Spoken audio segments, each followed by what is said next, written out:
Au vu de la situation actuelle, de nombreuses entreprises peinent à récupérer leurs créances et doivent parfois entamer des actions en justice pour récupérer justement leurs créances. Avec nous aujourd'hui, Maître Ali Taïbé, avocat spécialisé en droit des affaires. Maître Taïbé, bonjour. Bonjour. Quelles sont, s'il vous plaît, Maître, selon vous, les principales actions à mettre en place avant d'entamer une action en justice par rapport au recouvrement des créances? Voilà, écoutez, je commence toujours à répondre à ce type de questions pour dire qu'en matière de recouvrement de créances, il n'y a pas mieux que le recouvrement amiable. Le principe, combien même ça n'arrange pas peut-être certains avocats, mais il faut le dire, il faut dire les choses telles qu'elles sont. C'est-à-dire que mieux vaut un mauvais arrangement qu'un bon procès. Tant que les moyens, on a encore de l'espoir de faire du recouvrement, c'est-à-dire de se rapprocher du client, qui est récalcitrant dans le paiement de ses factures ou bien de ce qu'on lui doit. Donc il faut commencer. On commence, il y a ce qu'on appelle un contact par téléphone. On peut appeler parce qu'il peut s'agir, je dirais juste d'une négligence, d'un oubli de la part du client. Peut-être qu'il a remis le chèque à sa secrétaire qui n'a pas fait le travail, que le coursier n'a pas remis le chèque à l'entreprise. Donc on commence tout d'abord par un contact. Il n'y a pas mieux que le contact. Je prends le téléphone, j'appelle mon client, qu'est-ce qui se passe, sans montrer au client qu'on n'a pas confiance en lui. C'est juste pour dire qu'est-ce qui se passe. D'ailleurs, je peux vous dire, il y a certaines entreprises que maintenant, là où on a des échéances à payer, donc ils vous envoient une semaine, 8 jours à l'avance. Pour vous laisser le temps, c'est juste pour vous rappeler que vous avez une échéance qui va arriver bientôt. Donc, voilà, c'est l'une des moyens qu'on utilise parce qu'on veut toujours garder cette relation. Parce que entamer une procédure judiciaire ou bien aller à l'exécution forcée, ça veut dire que toutes les voies sont fermées pratiquement. Il n'y a plus rien. Donc je passe. Donc tant on n'est pas arrivé à ce stade, donc je commence par le téléphone. Je peux aller plus loin. Il peut y avoir les deux. Je peux faire le téléphone, me déplacer si l'entreprise n'est pas loin. Donc je vais à cette entreprise pour voir ce qui se passe, juste pour avoir que les choses vont normales. Donc voilà, toujours, je le dis toujours, privilégier l'arrangement amiable. Le procès devant les tribunaux, premièrement, on ne peut pas le maîtriser. Il ne faut pas se fier à ceux qui vous disent voilà, nous allons c'est-à-dire l'affaire va se terminer en l'espace d'un mois, 2 mois. Non, c'est quelque chose qu'on ne maîtrise pas. On sait quand est-ce qu'on rentre dans un tribunal, mais on ne saura jamais quand est-ce qu'on va sortir. La procédure, elle est dilatoire, les recours, il y en a tellement, donc à chaque fois on fait sortir des choses, et donc vous avez des affaires qui commencent, des fois ça peut aller 1 année, 2 ans, et donc ça prend du temps. Donc privilégier l'arrangement amiable que d'en découdre avec des tribunaux. Les tribunaux, voilà, c'est le dernier recours. Le dernier recours, si vraiment le client ne... L'arrangement amiable, ça commence par des lettres de relance. Je dis bien des lettres de relance qui n'ont rien à voir avec une mise en demeure ni des avertissements. C'est juste pour dire, voilà, nous ne voyons pas avoir reçu le paiement et on demande de quoi il s'agit. Ça peut commencer par un téléphone, directement, un coup de fil. Bon, bien sûr, si on a beaucoup de clients, le téléphone, ça peut être coûteux parce qu'on appelle tout le monde, parce qu'il y a ce qu'on appelle, notamment pour les banques qui font des crédits à la consommation, donc ce qu'on appelle la clientèle de masse. Donc vous avez un nombre très important. Donc appeler tout le monde, c'est pratiquement impossible. Donc généralement, c'est des lettres de relance qui sont standardisées. Donc voilà, c'est des lettres qu'on envoie, c'est juste pour rappeler. Maintenant, il y a d'autres outils avec l'Internet et le mobile, donc on reçoit des SMS. Donc c'est juste rappeler le client, c'est bien. Parce qu'il y a également un principe que je dirais, un client c'est-à-dire quelqu'un qui fait du recouvrement, c'est-à-dire quand on est, comme on dit chez nous, waqaf ala shi, c'est-à-dire quelqu'un qui derrière ses créances, la rigueur, voilà, le terme, je dirais, la rigueur, elle est plus payante que le laxisme. C'est-à-dire, appeler, non, laisse, je vais appeler demain. Non, il faut que le client sente, un client, quand on fait du recouvrement, donc il faut qu'il sente que derrière, il y a des gens qui c'est-à-dire ils sont derrière leur agent. Parfait, merci beaucoup. Vous venez de parler des mises en demeure. Beaucoup d'entreprises se posent la question, est-ce que la transmission de mise en demeure est obligatoire, est un préalable à toute action en justice? Si oui, est-ce que les lois algériennes prévoient un certain formalisme et quels sont les renseignements qui doivent être inscrits sur les mises en demeure? Oui, là je vous le confirme, c'est-à-dire surtout en matière commerciale, on ne peut pas aller directement sans passer par une mise en demeure. Généralement, la mise en demeure est liée. C'est des cas vraiment rares où dans la convention on écrit que sans nul besoin d'une mise en demeure, mais c'est pas, ça ne coûte rien du tout. Donc une mise en demeure, elle est prévue par le Code civil. Je ne me rappelle pas bien de l'article, mais je pense qu'il est entre 180 et 183, je sais pas. Peu importe. Donc il y a un article qui dispose que, avant d'entamer une procédure, il faut que le débiteur ou la personne qui nous doit de l'argent le sache. Ah, c'est juste pour lui dire, parce que la mise en demeure, en quelque sorte, elle démontre la bonne et la mauvaise foi du client. À toute mise en demeure, il faut qu'il y ait une réaction de la personne à qui qu'on a mis en demeure, en disant voilà, qu'est-ce qui se passe? Il faut répondre. Mais s'il ne répond pas, devant les juges, c'est une preuve de mauvaise foi de la part du client. Donc la mise en demeure, la forme, la loi a fait une obligation, à savoir de mettre en demeure les clients avant de les poursuivre en justice. La forme, on en a parlé. Mais le principe, c'est que dans toute mise en demeure, déjà le terme mise en demeure, il faut qu'il apparaisse. Moi, personnellement, je suis contre la mise en demeure quand j'ai l'honneur de... Non, j'ai direct... Quelque chose de simple, clair, net et précis. Il faut qu'il sente derrière que je ne suis pas content. Et que sa façon de travailler, quelqu'un qui n'honore pas ses engagements, je n'ai aucun honneur à lui écrire de cette manière. Parce que l'action amiable, je l'ai faite, j'ai fait déjà un travail, j'ai essayé, je me suis rapproché de lui, mais j'ai vu qu'il n'y a rien eu. Donc derrière, je passe à la mise en demeure, ça veut dire que c'est fini. On ne discute plus. Donc le terme mise en demeure, il faut qu'il apparaisse. Voilà. D'accord. Mise en demeure, je vous mets en demeure d'avoir à me régler. Il faut bien, dans une mise en demeure, il faut que ça apparaisse la créance. Le montant de la créance. Numéro de facture, montant de facture, voilà, devises utilisées, etc. Il ne faut pas faire d'erreur, parce que si vous faites d'erreur, la mise en demeure peut être entachée de cette irrégularité qui peut être soulevée par l'avocat adverse en disant c'était pas... Parce que des fois, c'est arrivé qu'on en a plusieurs factures et on oublie alors qu'une facture a été payée. Donc voilà, ce qui est un petit peu... Donc, et ce qui dénote qu'il y a un manque de sérieux, parce que normalement une entreprise qui tient sa comptabilité, qui tient ses dossiers convenablement, donc normalement elle en a. Donc il y a un suivi, voilà, telle facture, numéro tel, montant tel. S'il y a des pénalités qui ont été prévues dans la convention qui les lie, ou le bon de commande qu'il a fait le client, donc comme quoi s'il y a un retard de paiement, donc il y aura des pénalités, il faut les prévoir. Pour les banques, je dirais la même chose, c'est la créance, c'est les intérêts, le taux d'intérêt qui est appliqué, que généralement les banques continuent à mettre toujours cette phrase en disant que les intérêts continuent à courir jusqu'au règlement définitif de la créance, quand bien même personnellement je ne suis pas d'accord sur ce principe parce que, in fine, c'est une créance qui n'en finit pas. Donc, mais il faut que la mise en demeure englobe tout ça. Et côté délai, maître, s'il vous plaît, beaucoup mettent sous 8 ans. Est-ce que c'est une règle générale? Est-ce que c'est le créancier qui décide du délai? Y a-t-il un minimum, un maximum à mentionner sur une mise en demeure? Écoutez, le délai, il n'y a pas un délai précis. Il n'y a pas un délai en disant 8 jours, 15 jours, ou bien 2 jours, 48 heures. Personnellement, j'en ai fait 48 heures. En tant qu'avocat, j'en ai fait pour longtemps, sous les 48 heures. Mais n'empêche qu'elle est valable. Donc 48 heures parce que c'était facile à notifier. Le client n'était pas loin, on peut le faire. 8 jours, c'est la même chose. 15 jours, c'est la même chose. Donc l'usage, il était à 8. Maintenant, il est passé à 15. Pourquoi il est passé à 15? On a constaté dans le Code de procédure civile, le nouveau Code de procédure civile, toutes les sommations, tous les commandements de payer, toutes les injonctions qu'on fait à la clientèle, donc, qui est prévu, que font les créanciers et les débiteurs. Donc la loi, elle parle de 15. Donc il y a un petit peu, je dirais, un consensus qui commence à se mettre en place au niveau des justiciables pour aller sous quinzaine. Mais je dirais, sous huitaine, elle est recevable, sous quinzaine, sous dizaine de jours, elle est recevable, 48 heures, elle est recevable. Étant donné qu'il n'y a pas un texte clair qui dit pas moins de...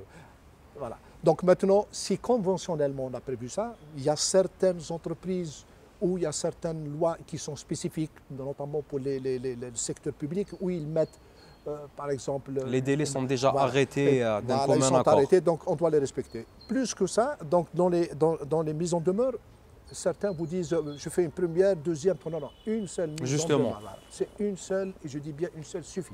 Maintenant, si vous voulez lui faire 2 ou 3, écoutez, plusieurs mises en demeure, ça dénote le non-sérieux. La première, ça va un petit peu les faire bouger. La deuxième, ça commence en disant voilà, il n'a rien fait. Parce qu'au moment, derrière la mise en demeure, il faut qu'il y ait une action vraiment palpable. Palpable, réelle. C'est-à-dire, mise en demeure, demain, ça veut dire c'est une citation comparable devant le tribunal. Je ne discute plus. Il faut qu'ils sont derrière. Parce que la troisième mise en demeure, je peux vous le dire tout de suite, elle finira dans une corbeille. Voilà.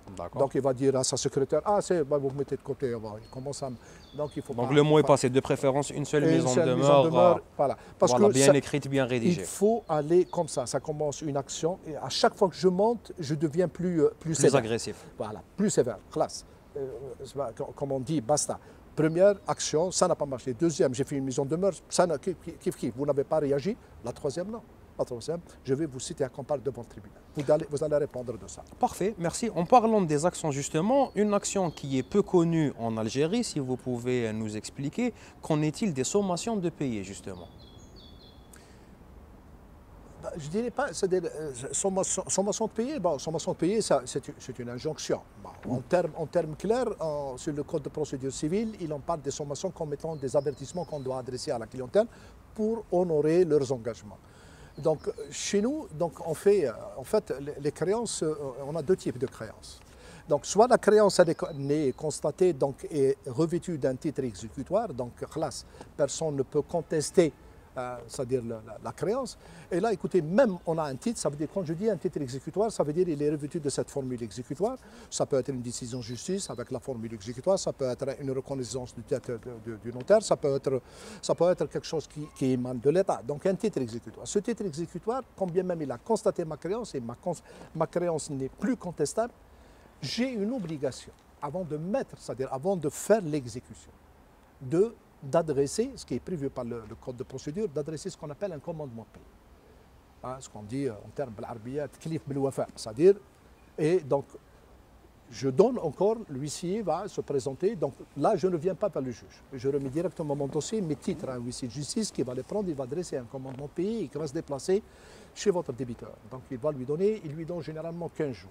Il a 15 jours devant lui. Donc, dans les 15 jours, il doit venir payer. S'il ne paye pas, c'est-à-dire s'il ne réagit pas, eh bien, écoutez, ça passe directement à un PV de refus, ce qu'on appelle l'imtina. Voilà, donc il ne veut pas payer. S'il ne peut pas payer, ça veut dire, ça va passer aux étapes un peu plus avancées, justement. Plus avancées, c'est-à-dire passer à des saisies, c'est-à-dire on va chercher, c'est-à-dire qu'est-ce qu'on doit faire? Ça veut dire, s'il ne veut pas payer, ça veut dire je vais chercher. Est-ce qu'il a des biens? Est-ce qu'il a des comptes où il y a de l'argent, où je peux faire Parfait. Du blocage. Donc c'est ça.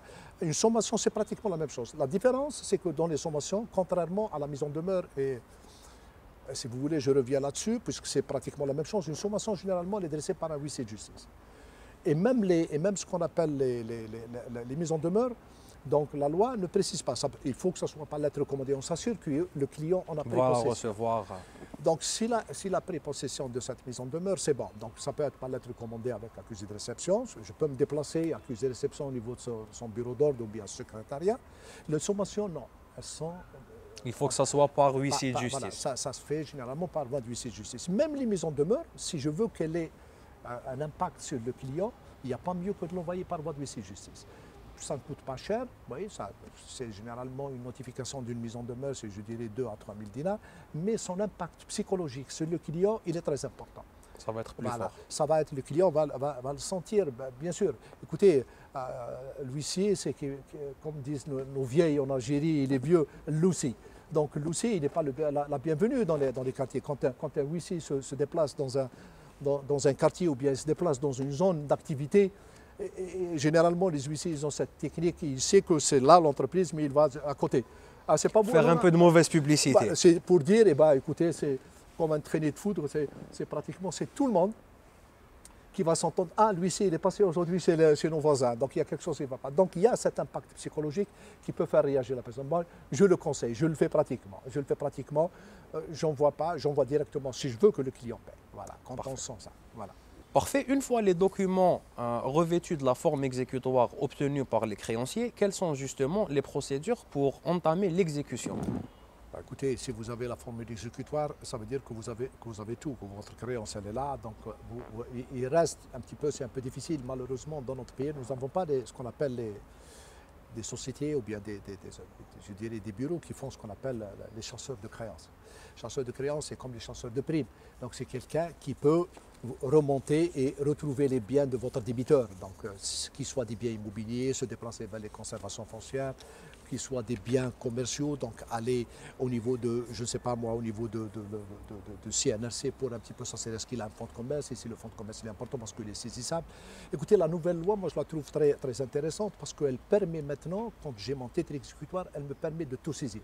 Je peux saisir les dividendes, si les actionnaires ils reçoivent des dividendes, je peux saisir ses actions, je peux saisir ses parts sociales dans une société, je peux saisir ses biens immobiliers, je peux saisir. L'exécution, c'est une autre chose. La saisie, elle est là, les biens sont mis sous main de justice, donc ils ne sont plus disponible pour le client, donc vous avez cet avantage.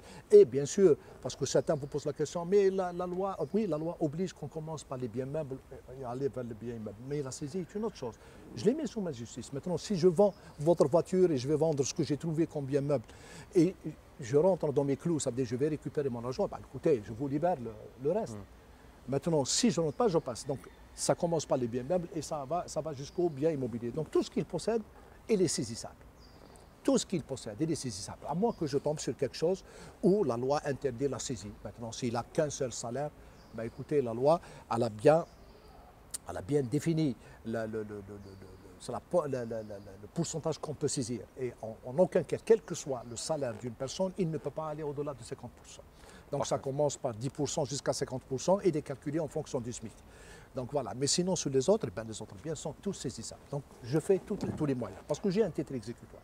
Maintenant, si je n'ai pas un titre exécutoire, mais j'ai des documents qui font que ma créance va paraître fondée. C'est ça ce qui est prévu par la loi. La loi dit, soit le client il est titulaire d'un titre exécutoire, auquel cas il passe directement à la saisie, il fait ce qu'il faut faire, pour autant qu'il trouve les biens à saisir, soit il n'a pas un titre exécutoire et là il lui faut une autorisation. Mais pour avoir l'autorisation du juge, il faut avoir une créance paraissant fondée. C'est-à-dire la créance, j'ai une convention, j'ai peut-être des échanges de mails, des échanges de correspondance où il reconnaît ma dette. Je ne sais pas, il a signé sur une facture, il a signé sur beaucoup de choses. Tout ça c'est documents, mais ils ne sont pas exécutoires. Il me faut un titre exécutoire. Ça veut dire que je vais passer chez le juge. Je vais demander une autorisation. Et si la créance, ma créance, elle a toute l'apparence d'être fondée, ça veut dire que je vais demander au juge, la procédure la plus connue, c'est une injonction de payer. Une injonction de payer, c'est une procédure qui est très rapide. Elle n'est pas contradictoire, ça veut dire que je vais la faire à l'insu de mon client. Je vais uniquement passer chez le juge avec mes documents pour le convaincre. Donc je dépose ma requête, le juge il en a 5 jours pour trancher sur ma requête. S'il trouve que ma requête elle est fondée, donc il vous faut la loi, soit j'ai des chèques, soit j'ai des traites acceptées par mon client, soit j'ai des factures visées. Et là, j'ouvre une petite parenthèse sur les factures visées, si vous permettez. Et les factures visées posent un problème. Je ne dirais pas chez tous les juges, mais certains juges considèrent que le visa sur une facture, la simple signature ou le cachet de l'entreprise qui a la prépossession de la facture pour la payer, comme étant un accusé de réception. Ils vous disent, moi, certains juges, ils vous disent, non, moi, ce qu'il me faut à l'intérieur, c'est qu'il me faut la signature avec bon à payer, avec le terme. Ça veut dire qu'il est d'accord. Mais bon, il y a certains... Bon, à titre préventif, il vaut mieux dorénavant demander. Si on peut la faire, je demande à mon client, mettez bon à payer, il n'y a pas mieux, ça va nous éviter. Donc vous êtes d'accord sur le crédit. La marchandise, elle est là, vous l'avez vérifiée, vous êtes d'accord. La facture, on s'est entendu que vous allez me payer 60 jours à partir de cette date, mettez bon à payer à 60 jours. Donc ça vous évitera. Pour le recouvrement, c'est quelque chose de bien. Là, vous êtes sûr que le juge n'aura pas parce que le juge il va motiver. La plupart de la motivation, il trouve je dirais, comme une faille sur certaines factures qui considèrent, ils vous disent... Écoutez, mieux vaut s'en prémunir et demander à ses clients justement le bon à payer. Il n'y a pas mieux. Parfait. Nous touchons à la fin de cette émission. Dernière question, si vous le permettez. Quels sont vos conseils à vous, maître, que vous donneriez aux entreprises, aux créanciers notamment, pour se prémunir contre justement ces risques d'impayés et éviter d'en arriver à la justice et d'en arriver à... Mais, écoutez, le conseil qu'on peut donner, ça veut dire c'est d'être rigoureux dans le traitement de ces impayés. La première des choses, c'est d'être rigoureux. Déjà, bien cibler, connaître sa clientèle. Écoutez, avec le temps, on travaille avec des clients, on les connaît. Quand on les connaît, ça veut dire que, comme font les commerciaux pour vendre les produits, Les recouvreurs devraient faire une catégorisation également de leur clientèle. Cartographier un peu les clients. Il y a les clients, ce qu'on appelle les mauvais payeurs, il y a les clients négligents, il y a les clients qui sont insolvables, il y a les clients administratifs, ce qu'on appelle l'État. Donc je catégorise ma clientèle. Donc je sais à qui j'ai affaire. Donc, et là, les mauvais payeurs, ça veut dire que je les cache. Je travaille avec du cash. Si je leur vends à tempérament, je demande que les traites soient avalisées par une banque. Donc ça veut dire que je demande l'aval d'une banque, ça veut dire que j'ai un deuxième patrimoine qui va venir garantir ma dette. Donc je prends des garanties. Parce que certains me posent la question, ils me disent, voilà, les garanties, c'est les banques. Oui, les banques, ce n'est pas l'apanage uniquement des banques. Les banques, de par leur expérience, parce que leur travail, ils ont un travail de vendre de l'argent, mais ils ont un travail également de recouvrement, parce qu'ils ont souvent des casseroles comme ça, des clients qui ne payent pas. Donc il y a ils ont une certaine expérience. Les garanties, si on les prend, en droit algérien, ne posent aucun problème. Elles sont à la portée de tout le monde, à l'exception, je dirais, d'une garantie que je connais personnellement, qui est vraiment exclusivement, ne peut être prise que par les banques, à savoir ce qu'on appelle l'hypothèque légale. Sinon les autres, bon, une différence peut-être, il y a certaines garanties que les banques peuvent prendre sous scène privée. Les autres, il faut qu'ils passent par le notaire. Mais sinon, toutes les garanties peuvent être prises. Il y a des garanties qui sont faciles à prendre. Écoutez, une caution, elle est facile, une caution solidaire, elle est facile à prendre. Quand je dis, prenez cette caution. La caution, je ne sais pas, je donne crédit à une entreprise, je demande à son associé, à son gérant, s'il est le propriétaire, de garantir. Ça veut dire que demain, j'ai un deuxième patrimoine, en plus du patrimoine de l'entreprise, j'ai un autre patrimoine qui vient renforcer ma garantie. Donc, s'entourer de toutes les garanties. On travaille et ça s'inscrit dans le temps. Aujourd'hui, je suis solvable, les choses peuvent changer. Personne ne s'attendait qu'il y ait le corona. Mais le corona a fait en sorte que des entreprises ont eu des problèmes. Des difficultés financières. Donc voilà, les difficultés, ça peut être comme ça peut être des événements, ça peut être que le client, il peut passer par des moments difficiles, ça peut... Dans tout ça, c'est-à-dire il y a toujours ce risque. Quand on vend un crédit, d'ailleurs le mot crédit lui-même veut dire confiance. Faire confiance à quelqu'un, ça veut dire, on ne peut pas être à 100%, parce qu'au fil du temps, ça peut arriver que... Donc je prends mes précautions, privilégiez toujours ce qu'on appelle l'arrangement amiable, le contact, l'appel au téléphone, soyez toujours derrière, ça paye, ça paye, la rigueur, ça paye. Moi j'aime bien les proverbes تاع ça m'attire le plus. Parfait. Voilà, c'est tout. Je suis derrière. Écoutez, il faut appeler 2, 3 fois par jour, 4 fois, se déplacer chaque jour. Quand je dis au client, il va vous dire, je viens demain, je passerai payer. Demain, s'il ne paie pas, je le rappelle pour qu'il sente que je suis derrière, que je suis sérieux. Parce que si il me dit demain, je viens, et je le rappelle d'ici après à moi, ça, c'est pas sérieux de ma part. Donc, je le rappelle, je ne lâche pas. Et croyez-moi, ça, je peux vous le garantir.